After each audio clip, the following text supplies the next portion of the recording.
Hi guys, नमस्कार. मी आलोय. नाव सांग भाई तुझं. नाव तुषार आहे. मी आत्ता 11वीला आहे सध्याला. कुठली स्ट्रीम आहे?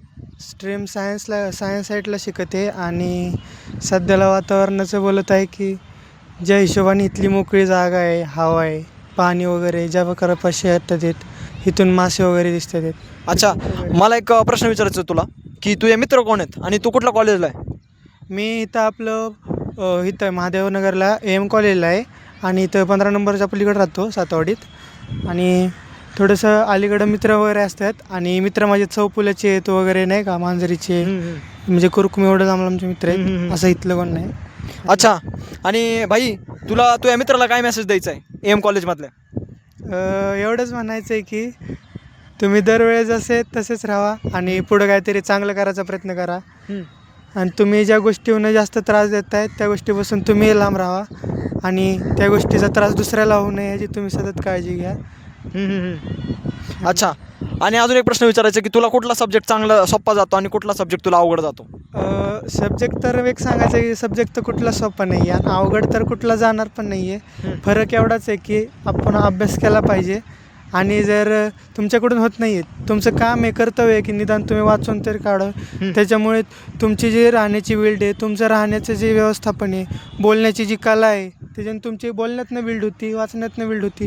त्यातनं समजतं की तुम्ही कसे बोलता, राहता किंवा तुमची लर्निंग आहे त्यातनं ती वाटते. तर मला एवढंच म्हणायचं आहे की वाचलं पाहिजे थोडं का होईना, की मन असू दे किंवा तुझं मन तिथं नसू दे किंवा काय का असं ना, ते तू वाचलं पाहिजे. 2 ओळी का होईना किंवा 1 पेज का होईना तुला वाचायचा प्रयत्न केला पाहिजे. कॉन्फिडन्स कसं वाढवायचं तुझ्या ह्याच्याने? कॉन्फिडन्सचा हिशोब ते नाही आहे. पहिलं आपली मेन भांडणं तर स्वतःवर आहेत. ती भांडणं आपल्याला मिटवायच्यात आणि ती मिटवायची असेल तर आपल्याला काहीतरी असं केलं पाहिजे जे जेणेकरून त्याला त्रास होईल जे आपल्या अंगात आहे, त्याला नाही की जो बाहेर आहे. बरोबर बोललाय भाई. मग आता तू कॉन्फिडन्ससाठी काय करतोय? मी सध्याला तर आत्तामध्ये 2 दिवस बंद झालेलं आहे, कारण की ते आपलं माझा म्हणजे कॉलेज वगैरे क्लास वगैरे असतात MSCITचे. तर मी सकाळचा रोज उठतो. ह्याच्या आधी मी पाऊस नसायचा म्हणून इकडे जायचो, आपलं ग्लायडिंगला जायचो.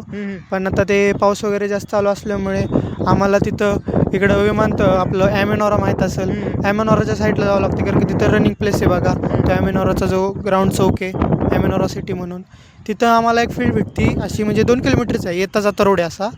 तर त्या रोडचे आम्ही 2 राऊंड काढतो. असे मिळून एका रोडचे जर 2 किलोमीटर भरत असेल तर 2 राऊंडचे आमचे 4 किलोमीटर होतं. आम्ही रोज 4 किलोमीटर पळतो, सपाट्या वगैरे मारतो, जेणेकरून स्वतःची समज म्हणजे राहण्याची व्यवस्थापन वाढवतो, जेणेकरून समजतं की पुढे अजून काय करायचं आहे, बसायचं आहे काय, म्हणजे सुचतं थोडंसं. सपाट्या वगैरे तुम्ही जे देशी काम करता त्याच्यावर थोडं जास्त लक्ष द्या. आणि एवढंच सांगतो की तुम्ही जे पुशअप मारता त्याच्यावर कॉन्सन्ट्रेट करा. आणि परफेक्शनचा ह्याच्यात गोष्ट काही नाही आहे, कन्सिस्टन्सी असली पाहिजे आपल्यात. त्याच्यामुळं की काय वाईल्ड होतं, तुमच्या अंगातला जो आहे तो वाईल्ड व्हायचा प्रयत्न होतो, एवढंच मला सांगा. त्याच्यामुळं कॉन्फिडन्स वगैरे मी ह्याला काय मानत नाही, पण एवढं मानतो होईल तेवढं होऊन मोकळं राहायचा प्रयत्न करा आणि तुमच्या मनाला वाटतं ते करा. असं काही करू नका जेणेकरून समोरच्याला दुःख होईल किंवा त्रास होईल. धन्यवाद भाई, तुला भेटून खूप चांगलं वाटलं तुषार. आणि कुठल्या डिव्हिजनला आहे? मी सायन्स डिव्हिजन Dला आहे आणि सध्याला स्ट्रीमला मी पुढच्या वर्षी झाले की BTech वगैरे साईडने करेन. हा पोरगा एममध्ये जिथं पण दिसेल त्याला फेमस करून टाका.